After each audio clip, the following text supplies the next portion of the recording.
Hemos tenido una primera lectura en Juan 6, en Marcos 6. Y ahora vamos a tener una segunda lectura en Juan 6 del 1, pero lo vamos a hacer hasta el versículo 9. Vamos a leerlo hasta el 15, pero hoy vamos a tocar la primera parte que es previa al milagro de la multiplicación. Juan capítulo 6 del 1 al 15. También me he tomado la molestia, hay una cuestión que es lo que se llama armonización evangélica, y es que tanto en la Biblia, en el Nuevo Testamento, en los 4 evangelios, por eso se habla armonización evangélica, en los 4 evangelios solo existen, hay dos historias o 2 narraciones que se repiten, o sea, que se presentan en ambas. Evidentemente, la resurrección, esa es una que está en los 4 evangelios, y la segunda es la multiplicación de los panes y la alimentación de los 5,000, ¿vale? Está en los 4 evangelios, solamente algunos están en 3, algunos están en 2, algunos solamente están en Juan, algunos solamente están en Marcos, pero lo significativo es que esta multiplicación de los panes está en los 4 y tiene un propósito, no es algo fortuito. La suerte no existe, Dios no lanza el dado, ¿sí? No existe la casualidad y está en los 4 evangelios. Por lo tanto, vamos a hacer una armonización evangélica para tomar el contexto de lo que dice esta narración, este suceso de los 5,000 desde las 4 perspectivas a la vez. Primero vamos a leer ahora Juan y luego yo he hecho una paráfrasis de los 4. Me he tomado la molestia con un editor de un notebook, se llama, y lo he sintetizado todo como una sola lectura, tomando lo que falta en alguno, omite en el otro y complementando todo para que sea una armonización evangélica. De esa manera tenemos todo el cuadro completo de lo que sucedió ese día. Así que primero vamos con Juan 6, del 1 al 15. Dice así la palabra del Señor. Después de esto, Jesús fue al otro lado del mar de Galilea, el de Tiberias, y le seguía gran multitud, porque veían las señales que hacía en los enfermos. Entonces subió Jesús a un monte y se sentó allí con sus discípulos. Y estaba cerca la Pascua, la fiesta de los judíos. Cuando alzó Jesús los ojos y vio que había venido a él gran multitud, dijo a Felipe: ¿de dónde compraremos pan para que coman estos? Pero esto decía para probarle, porque él sabía lo que había de hacer. Felipe le respondió: 200 denarios de pan no bastarían para que cada uno de ellos tomase un poco. Uno de sus discípulos, Andrés, hermano de Simón Pedro, le dijo: aquí está un muchacho que tiene 5 panes de cebada y 2 pececillos. Mas, ¿qué es esto para tantos? Entonces Jesús dijo: haced recostar a la gente. Y había mucha hierba en aquel lugar, y se recostaron como en número de 5,000 varones. Y tomó Jesús aquellos panes, y habiendo dado gracias, los repartió entre los discípulos, y los discípulos entre los que estaban recostados, asimismo de los peces cuanto querían. Y cuando se hubieron saciado, dijo a sus discípulos: recoged los pedazos que sobraron, para que no se pierda nada. Recogieron pues y llenaron 12 cestas de pedazos, que de los 5 panes de cebada sobraron a los que habían comido. Aquellos hombres entonces, viendo la señal que Jesús había hecho, dijeron: este verdaderamente es el profeta que había de venir al mundo. Pero entendiendo Jesús que iban a venir para apoderarse de él y hacerle rey, volvió a retirarse al monte él solo. Amén. Bien, aquí vamos a ver no vamos a ver hoy, no vamos a ver la multiplicación. Vamos a ver lo que sucede, el entorno, lo que sucede previamente a esa multiplicación. Porque entendamos que el apóstol Juan, el propósito siempre es el mismo. ¿Cuál es el propósito del apóstol Juan al escribir el Evangelio? Juan 20:31. Siempre es el mismo propósito. Estas cosas se han escrito para que creáis y para que creyendo tengáis vida en su nombre. Entonces, teniendo eso en mente, para que creamos, Juan expone un suceso que aconteció en Betsaida. ¿Cómo sé yo que es en Betsaida? Pues ahora vamos a hacer lo que se llama la armonización evangélica. ¿Sí? Vamos a tomar todos los textos, yo lo tengo resumido, lo tengo aquí, y lo voy a parafrasear. Así, de esa manera, en la medida, me gustaría que tuviera un hermano que tuviera Mateo 14 del 13 al 21.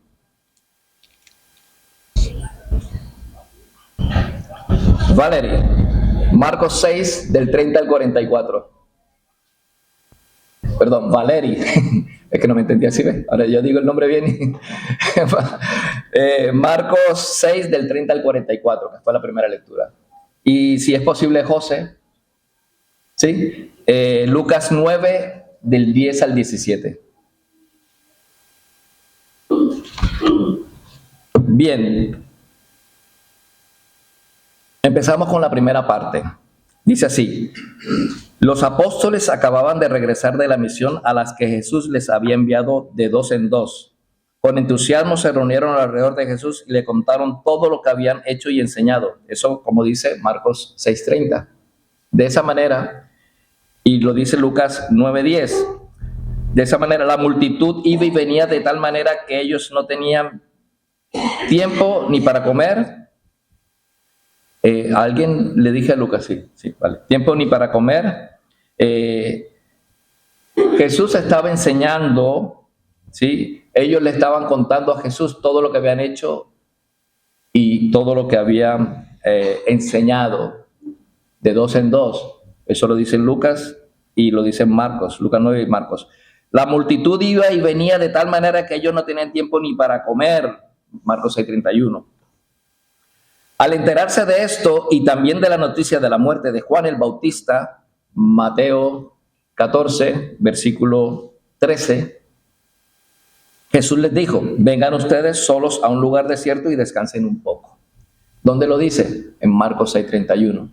Estamos armonizando verso a verso todo el suceso para que de manera tal no se nos escape algo y digamos, es que este dijo algo, que este otro no dijo, que se escapó una cosa. Que ¿por qué no dice que también se multiplicaron los peces? Sí, los peces también se multiplicaron y se cogieron de las 12 cestas, también habían peces incluidos. Juan no lo menciona, no lo ve relevante, porque Juan quiere guiarnos a una verdad mucho mayor. No es el milagro de los panes, sino Jesús como el pan de vida. ¿Vale? Tomando entonces una barca, se dirigieron en privado a un lugar solitario cerca de una ciudad llamada Betsaida, como dice Lucas 9:10, al otro lado del mar de Galilea, también conocido como el mar de Tiberias, Juan 6:1, lo acabamos de leer. Pero muchos los vieron partir y reconociéndolos fueron allá a pie desde todas las ciudades, lo dice Marcos 6:33 y lo dice Mateo 14:13. Y se les adelantaron porque la Pascua, hace un paréntesis, la Pascua, ¿ya? La fiesta de los judíos estaba cerca. Eso dice Juan 6:4, que hemos leído ahora. Cuando Jesús desembarcó y vio tan gran multitud, sintió compasión por ellos porque eran como ovejas que no tienen pastor y comenzó a enseñarles muchas cosas sobre el reino de Dios. Marcos 6:34, Lucas 9:11. Y a sanar a los que necesitaban curación, Lucas 9:11. La gente seguía a Jesús porque veían las señales milagrosas que realizaba en los enfermos, Juan 6:2. Al caer la tarde, se acercaron los discípulos y le dijeron: este es un lugar apartado y ya es muy tarde, despida a la gente para que se vayan a los campos y pueblos cercanos y se compren algo de comer. Marcos 6:35-36. Pero Jesús respondió: no es necesario que vayan, denle ustedes mismos de comer. Mateo 14:16. Ellos argumentaron: eso costaría casi 200 denarios. ¿Quieres que vayamos y compremos pan para toda esta gente? Marcos 6:37. Jesús dijo esto para poner a prueba a Felipe, porque él sabía lo que iba a hacer. Juan 6:6. Felipe, calculando desde una perspectiva humana, respondió: 200 denarios de pan no bastaría para que cada uno reciba un pedazo. Jesús insistió: ¿cuántos? Ese es Juan 6:7.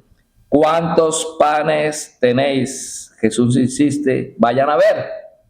Eso lo dice en Marcos 6:38.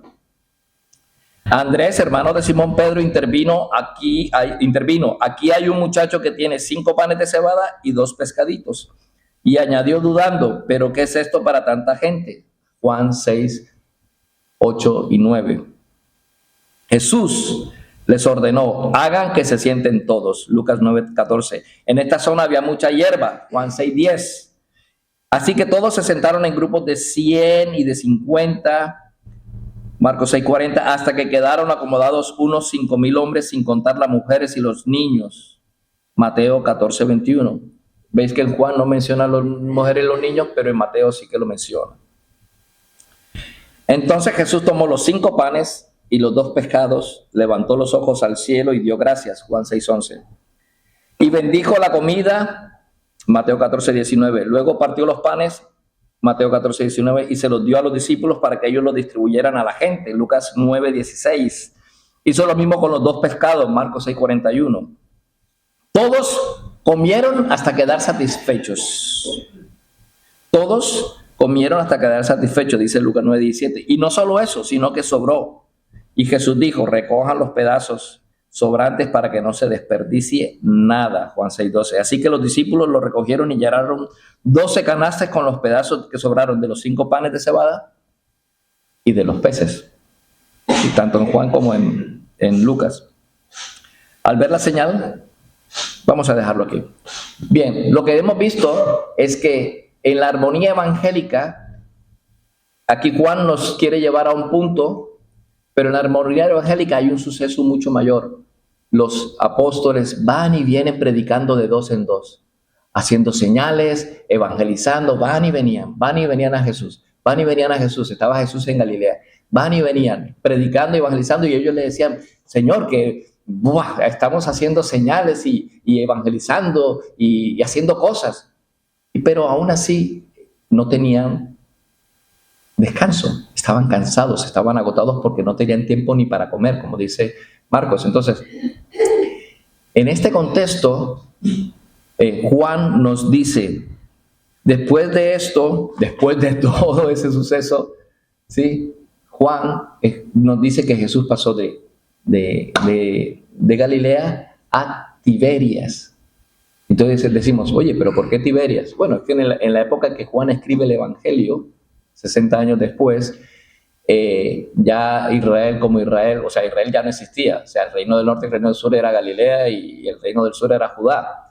Pero el mar de Tiberias, el mar de Galilea, Calvino apunta a que esa parte del mar donde está Betsaida se le llama el mar de Tiberias. Por ejemplo, mar Caribe en la costa de Colombia, océano Atlántico un poquito más allá, ¿sí? Entonces es lo mismo, solo que tiene otro nombre en esa parte, ¿vale? Y se fueron al mar de Tiberias y nos dice que le seguía multitud, pero ellos salieron a descansar. Por eso ellos se cogieron la barca y se fueron a otro lado, a un lugar desierto. Pero la gente los vio y les seguían y llegaron antes que ellos. Cuando Jesús se baja de la barca: ¿qué ha pasado si yo venía a descansar? ¿Qué tengo aquí? Ellos habían visto las cosas que había hecho Jesús. Jesús no había parado de sanar. Jesús no había dejado de servir a esta gente. Y Jesús, cuando se baja de la barca, dice que parecían ovejas sin pastor. Tuvo compasión de ellos porque parecían ovejas sin pastor. Entonces Jesús le seguía, a él le seguían, pero le seguían por una razón, versículo 2, porque veían las señales que hacía en los enfermos. Vamos a enfocarnos ahora solo en Juan 6:2. Y le seguía a gran multitud porque veían las señales que hacían en los enfermos. No le seguían porque Jesús predicaba bien, no le seguían porque Jesús era el pan de vida, no le seguían por más nada, le seguían porque veían lo que Jesús hacía en los enfermos. Ellos buscaban a Jesús quizás por la razón equivocada. Entonces subió Jesús a un monte y se sentó allí con sus discípulos. En los otros textos nos dice que viendo que tenía compasión por ellos, les empezó a enseñar, a instruir, a sanar y a curar enfermos. Después de haber pasado tanto tiempo durante la vez anterior, curando y sanando enfermos. Del otro lado del lago de Galilea, del mar de Galilea, cuando se pasa aquí, sigue haciendo obras, no para, o sea, no tiene reposo. Pero él entiende que los apóstoles no habían ni comido y tampoco habían tenido reposo, estaban agotados, no tenían tiempo. De ahí la importancia que muchas veces tenemos de trabajar en las cosas del Señor y de vez en cuando tener un tiempo de descanso. Cuando tú no descansas en el Señor, cuando tú no descansas también, incluso el Señor descansó el séptimo día.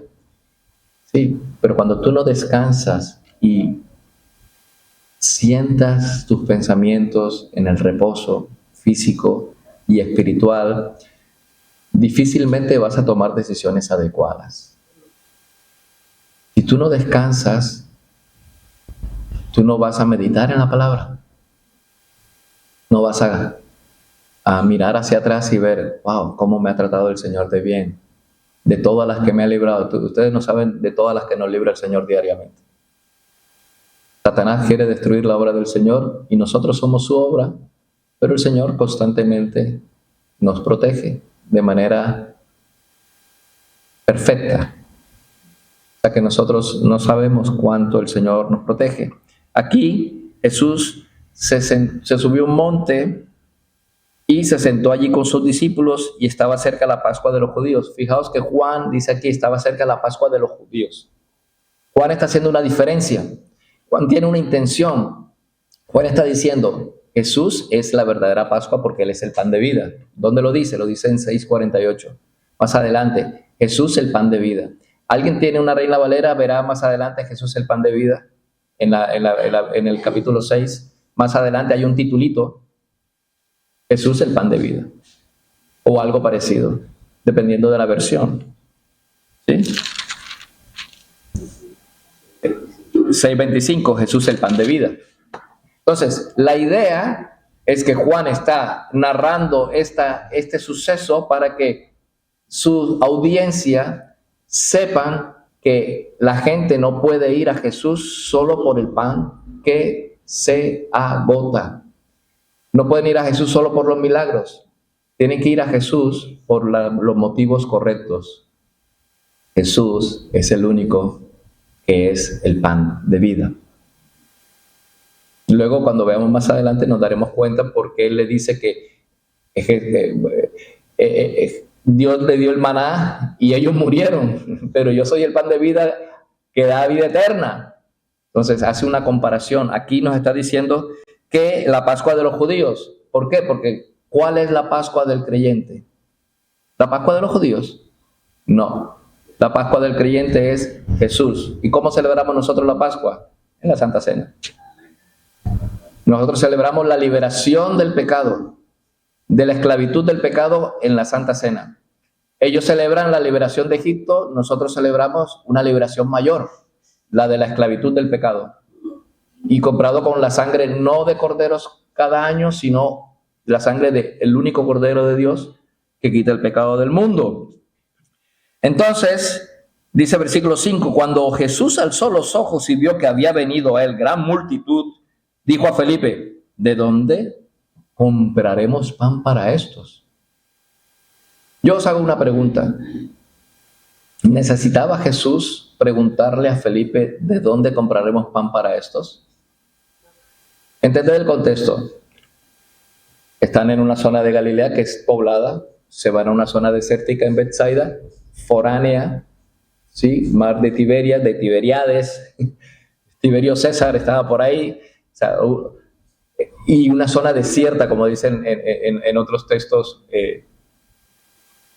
paralelos. La situación es la siguiente.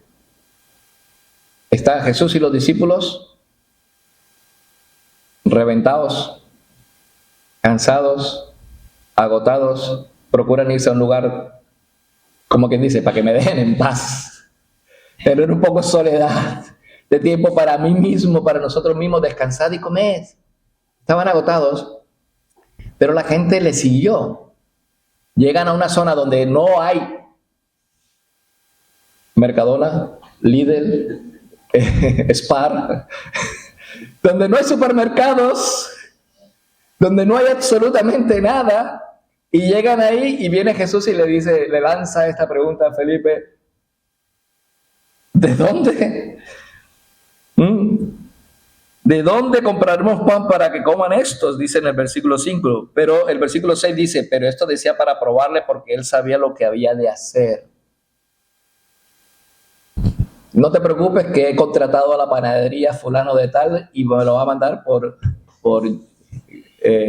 Just Eat o por Globo. Ahora vienen los 20,000 panes en bicicleta. No, él sabía lo que iba de hacer. Él lo que quería era, lo que está haciendo Juan es darnos un marco para que veamos la magnitud del milagro, pero Juan no nos quiere llevar al milagro.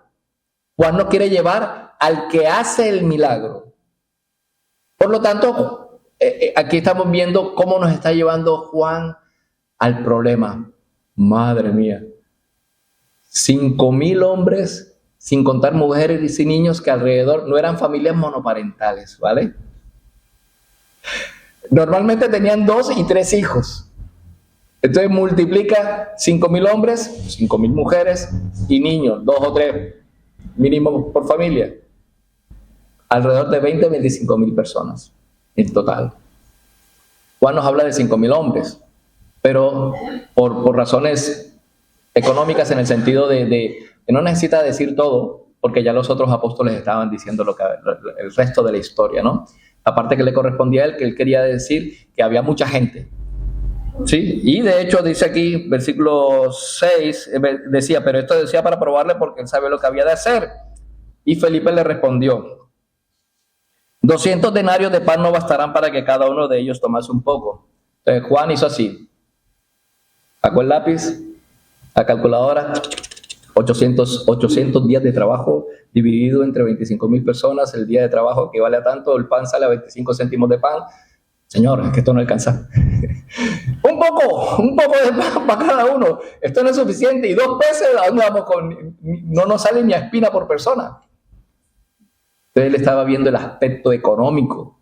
La limitación económica tenía 200 denarios. 200 denarios son 8 meses de trabajo, que no es poca cosa para nosotros. Pero tampoco era mucha cosa para la cantidad de personas que se tenían que alimentar. Pero esto lo está viendo Felipe desde la perspectiva humana ilimitada. 200 denarios de pan no bastaría para que cada uno de ellos tomase un poco. Y uno de sus discípulos, Andrés, hermano de Simón Pedro, le dijo: aquí está un muchacho que tiene 5 panes de cebada y 2 pececillos. ¿Más qué es esto para tantos?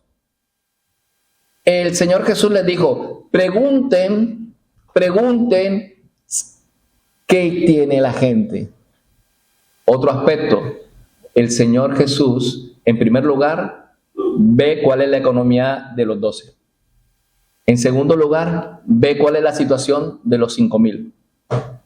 Y en la situación de los 5,000 había un muchacho que tenía solamente 5 panes de cebada. Vamos a ponerlo de esta manera: pan de cebada hoy en día es caro y el pan de trigo es barato. En aquella época el pan de trigo era lo más caro y el pan de cebada era lo más barato, ¿vale? Panecillos baratos, 5. Pescaditos, eran unos pescaditos, eran 2. Esto lo dice Andrés porque Jesús en otras partes del Evangelio le dice: id y preguntad. Entonces, nos damos cuenta que primero no hay dinero para tanta gente. Y en segundo lugar, los que están montados a los cuales se tienen que alimentar, solamente hay 5 panes y los tiene un muchacho. Y panes de los baratos y 2 pececitos. Entonces, versículo 9, versículo 10, Jesús les manda recostar a la gente y había mucha hierba en aquel lugar y se recostaron como en número de 5,000 varones. Entonces, luego la organización. Entonces vemos aquí que Jesús en Betesda, al otro lado del mar de Galilea, busca deliberadamente nuevas áreas donde el mensaje no haya sido escuchado. Él estaba buscando descanso, pero también estaba buscando evangelizar donde no había evangelizado. Nosotros por lo general esperamos que vengan. Nosotros tenemos que ir a la gente para que venga a la iglesia. No tenemos que esperar que la gente venga a la iglesia. Jesús sale deliberadamente a otra zona. Sí, esto es como una llamada de atención a la iglesia. La iglesia tiene que salir a buscar a la gente para que venga a la iglesia, o sea, a predicar el evangelio para que la gente venga a la iglesia. No tenemos que esperar que la gente venga. Luego vemos que hay una multitud que le sigue por las razones equivocadas, ¿sí? Porque habían visto las señales, versículo 2, que realizó los enfermos. Tú vienes a Cristo, vienes a la iglesia porque Dios te ha dado una bendición con tu familia. Vienes a la iglesia porque necesito que Dios me ayude con X razón de matrimonio, finanzas, cualquier cosa, lo que sea. ¿Sí? Y esto lo digo con sinceridad de corazón. ¿Buscas a Dios solamente por las provisiones que Él puede dar o porque Él me ayuda en mis necesidades? ¿O buscas a Dios que en vez de buscar la provisión que Dios da, por ponerlo de otra manera, tú buscas al proveedor?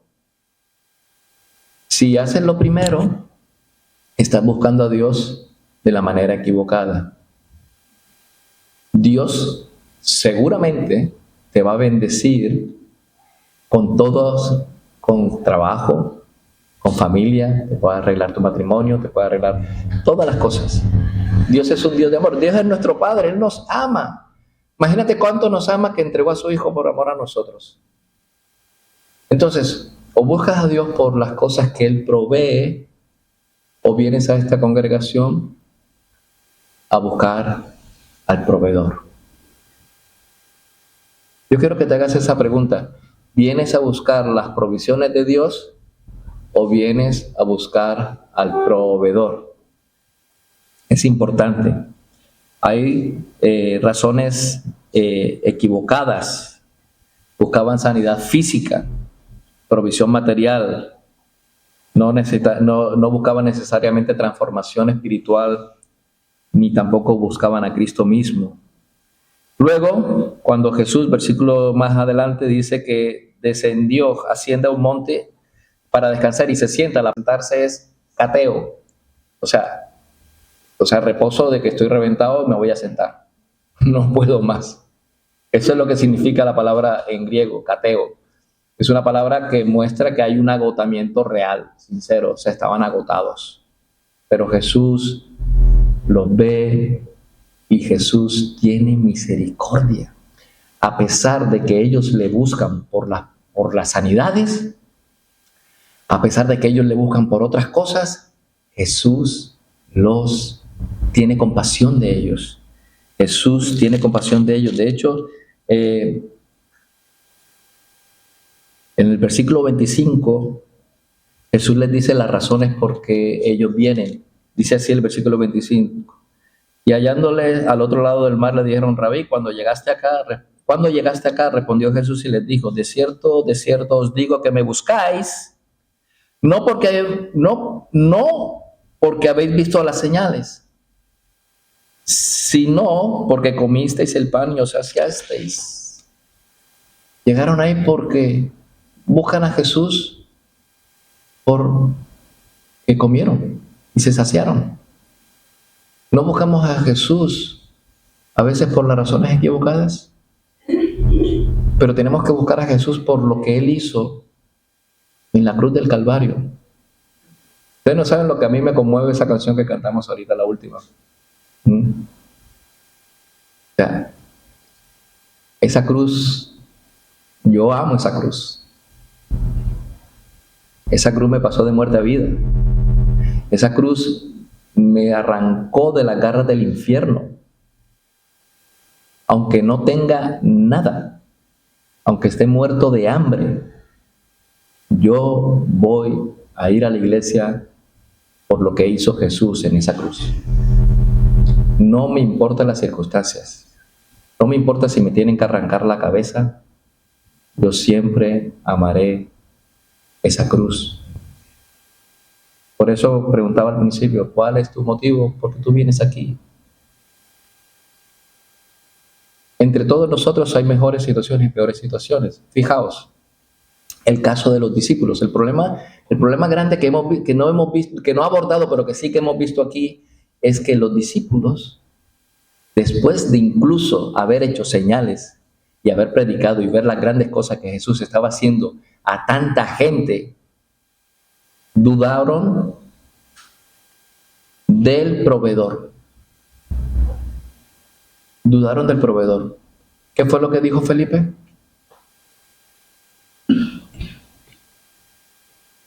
La cuenta no da. ¿Qué fue lo que dijo Esteban? 5 panes. Y de lo barato. Señor, esto no alcanza. Aunque tengas un poco, o aunque no tengas nada, esa circunstancia no debe frenar tu fe en Jesús. ¿Cuántas veces, y yo lo sé porque lo hemos vivido aquí en esta iglesia, que decimos, ay, esto es que no va a alcanzar para ninguno porque nadie, yo no sé qué. ¿Qué ha pasado? Se ha multiplicado y ha sobrado. Y decimos, ¿de dónde? Nosotros pensando, échale agua a la sopa para que se multiplique. Pero no ha hecho falta. No ha hecho falta. Dale Coca-Cola primero para que se llene. Tampoco ha hecho falta. No ha hecho falta. Dios ha provisto abundantemente. No depende de nuestras riquezas ni de nuestras provisiones. Depende de Dios. Él es nuestro proveedor. A Él es a quien tenemos que buscar, no a los beneficios que Él da. Si le buscamos a Él de corazón, le hallaremos. Y si le hallamos, Él proveerá para todas las cosas que necesitamos. Pero si vamos por la provisión, cuando nos vaya mal, ¿sabes qué es lo primero que vamos a decir? ¿Por qué, Dios? Señor, ¿por qué me desamparas? No. Dios nos ama y cuida de nosotros. Él tiene cuidado de su pueblo. Él provee para todas nuestras necesidades. Y si tú le pides algo a Dios y Dios no te lo da, es porque Dios sabe que no lo necesitas. Él no quiere tu perjuicio. Él quiere lo mejor para ti. Por lo tanto, no te lo va a dar. Ya sea que ores, te revientes las rodillas, te pongas rojo, lo que sea. Si Dios no ve que tú necesitas algo, no te lo va a dar por mucho que se lo pidas. Dios te va a dar todo lo que sirve para tu edificación, para tu bienestar y para su gloria. Por lo tanto, aquí pecaron los apóstoles. Por un lado, no es que tengamos mucho, Señor, y esto, mándalos. ¿Qué le dice? Mándalos a las ciudades. Ya era tarde. Mándalos a las ciudades y a los campos para que vayan y se busquen la vida. Esto no es amor. Esto no es amor. Ellos estaban cogiendo y tirando el balón para afuera. ¿Qué dice Jesús? No. Dadle de comer vosotros. Pero Señor, dadle de comer vosotros y sentaos. Y sentada la gente. El Señor empieza a organizarlo con esta escasa provisión. El Señor empieza a organizar a la gente de manera tal que esta gente hace caso. Por lo menos hicieron caso. Pero Señor, si es que te he dicho que no tenemos, no dijeron nada de eso. Es que solamente tenemos 200 denarios, nada, no dijeron absolutamente nada. Simplemente decidieron hacer caso. Hacer caso al Señor. Y Esteban viene y le presenta los panes y le dice, sí, no te preocupes, Esteban. Ya os habéis dado cuenta que no estamos en un lugar aislado, un lugar donde no hay ni supermercado, no hay tienda, no hay pueblo, estamos en un lugar desierto. Ya sabéis que el dinero no alcanza y ya sabéis que el pan tampoco. Sentaos. Y ahí es donde viene el impacto del milagro. Que en las circunstancias en las que se encontraban no era posible. Por razones humanas, como dice Mateo, como menciona Esteban y Felipe, sino por razones divinas. Y ellos entendieron, se sientan y el Señor los pone en orden. El Señor, con lo poco que nosotros tenemos, hace grandes cosas. No creas que porque no tienes, no puede ser utilizado por el Señor. Y no creas que porque tienes, te va a alcanzar. En ninguno de los dos sentidos debes dudar del proveedor. ¿Qué dice? Buscad el reino de Dios y su justicia. Y exactamente, todas las cosas os serán añadidas. Nosotros siempre vamos por la añadidura. Vamos a la tienda y pedimos la ñapa, como decimos en Colombia. Vamos por la ñapa. Nosotros tenemos que ir por el Señor y el Señor va a proveer la ñapa. Va a proveer el extra. Va a proveer lo que nosotros necesitamos. Así que antes del milagro, Jesús los pone en contexto, les dice, no se puede. O sea, según vosotros no se puede, pero yo voy a mostrar algo. Sentaos a todo el mundo. Sentaos y distribuirlo en orden. Y dadme los panecillos y dame los pececitos. Y repartidlos. El Señor lo bendijo. A aquel que todo lo puede multiplicar, lo bendijo, dio gracias a Dios y lo dio a los discípulos y los apóstoles a los otros y así sucesivamente hasta que comieron todos. Y nos dice el versículo 14 y 15.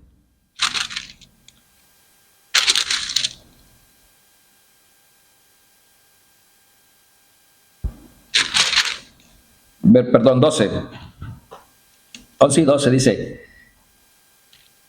repartió entre los discípulos y los discípulos entre los que estaban recostados asimismo de los peces cuanto querían. Comieron hasta quedar barrigones, llenos, satisfechos. Y cuando se hubieron saciado, Jesús les dice, recoger los pedazos. ¿Veis? Solamente habían 5 panes y 2 pececitos. En otras palabras, lo que hizo Jesús, lo que está narrando Juan en esta escena es que Jesús es el mago, me lo invento, o sea, es una manera de decirlo, es el mago que se levanta las mangas y dice, nada por aquí, nada por acá, todos alimentados. Yo soy vuestro proveedor. No es los 200 denarios, no es la escasez, soy yo el que provee. Por lo tanto, amados hermanos, muchas veces nosotros nos fijamos en nuestras circunstancias, nos fijamos en nuestras dificultades, no tenemos en valor que tenemos un gran proveedor. Y nosotros, cada vez que vengamos a la iglesia, cada vez que nosotros partamos a predicar el evangelio, tengamos en cuenta que Dios siempre está con nosotros para proveer, para utilizarnos a nosotros. Dios, ¿a quién utilizó en este caso? A un muchacho. Y la provisión que el muchacho tenía, también lo puede hacer contigo. Y sabes una cosa más, en la economía de Felipe no se gastaron los 200 denarios, todavía siguen los 200 denarios. ¿Veis? No compraron nada. En un lugar desierto, lejos, Juan nos está diciendo, Dios no necesita de nosotros. Dios provee porque Él nos ama. Dios tiene compasión de nosotros. Confiemos en Dios. Amado hermano, tienes que hacer una cosa. Tienes que congregarte en la iglesia por amor a ese Dios. En esta congregación tenemos reuniones los jueves, las mujeres los martes, la reunión de oración los jueves, y en Son Castelló nos reunimos un viernes cada 15 días para estudiar la palabra que este viernes la hemos tenido, muy buena por cierto. Esas son medios de gracia. Esos son medios de edificación. No digas, es que estoy cansado. Mira, los discípulos estaban cansados ese día. Por eso se cambió a un sitio desierto para descansar y sin embargo, dale que te pego con los 5,000 y la mujer y los niños. ¿No? Jesús tuvo compasión de ellos. Tú busca al Señor. Mira, hay iglesias que solamente, iglesias submarinos. ¿Sabes cuáles son las iglesias submarinos?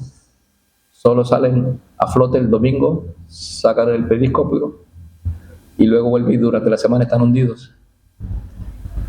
No seamos así. Las mujeres vienen y se reúnen, es de las mejores reuniones que hay, la reunión de mujeres.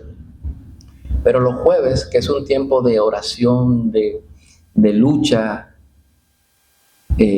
brillamos por la ausencia. Los viernes, a veces no. Entiendo, hay situaciones, se puede entender, es que no estoy culpando ni echando balones a nadie, pero os digo que el amor que nos mueve hacia el Señor nos puede mover a que la iglesia sea más dinámica. Estas reuniones se hacen para crecer en el Señor, no para cargarlos con un calendario ni con una agenda. Aprovechad mientras tengáis tiempo, porque sabéis que en la eternidad no vais a tener reuniones de oración, no va a haber reuniones de mujer, ¿sí? No va a haber reuniones de estudio cada 15 días, no va a haber culto dominical. ¿Por qué? Porque estos son medios de gracia que nos preparan para la eternidad. Y si nosotros no participamos de estos, ¿cómo vas a querer participar de la eternidad? Imagínate, si te aburre una reunión de oración, una reunión de estudio, una reunión de mujeres y a veces hasta un culto dominical, imagínate la eternidad con el Señor.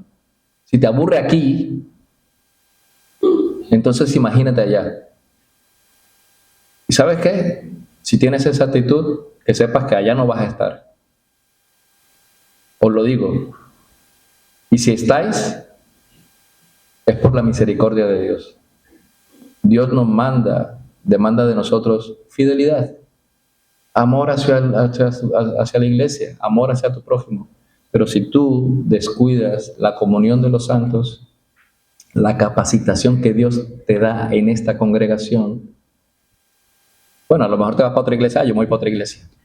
Te vas para otra iglesia, ya tienen las mismas reuniones, y luego te vas y dices, me reúno virtualmente, y así estoy en casita. Que sepas que un verdadero creyente esas cosas no las hace. Un verdadero creyente se esfuerza por agradar al Señor y por tener una comunión y aprender del Señor en comunión con los hermanos.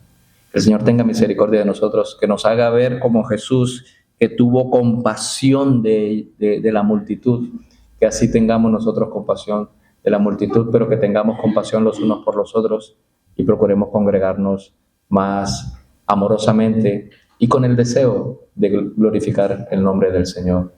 Oremos. Sí, Señor, queremos poner, Señor, en oración nuestra disposición siempre que tenemos alguna reunión, siempre que salimos a predicar, proclamar el Evangelio, siempre que tenemos algún estudio. Señor, a veces nos comportamos como Felipe o como Andrés, dudando, no teniendo en cuenta que tú eres el proveedor, sino viendo las circunstancias, y nos desanimamos y dudamos y hacemos preguntas: ¿qué es esto para tanta gente? Pero Señor, tú lo puedes todo, tú puedes transformar nuestros corazones, animar nuestros espíritus, vivificarnos a través de tu palabra, Señor. Ayúdanos a tener en alta estima, Señor, tu iglesia. Ayúdanos también, Señor, a ver que las circunstancias son más pequeñas que tú, Señor. Ayúdanos, oh Dios, a alabarte y a glorificarte con los hermanos en todas las cosas. Señor, ayúdanos también a tener compasión de aquellas personas que están por fuera, que no te conocen, Señor, para llevarlos a ti. Entonces, Señor, llévanos a ellos para traerlos a ti, Señor. Y bendito Dios, no te queremos buscar por las cosas que tú nos das, sino que queremos buscarte a ti, Señor, y tú nos darás todas las cosas. Gracias, Señor. Ayúdanos, Señor, en el nombre de Jesús. Amén. Amén. Podemos ponernos en pie y vamos a entonar el cántico: No soy yo.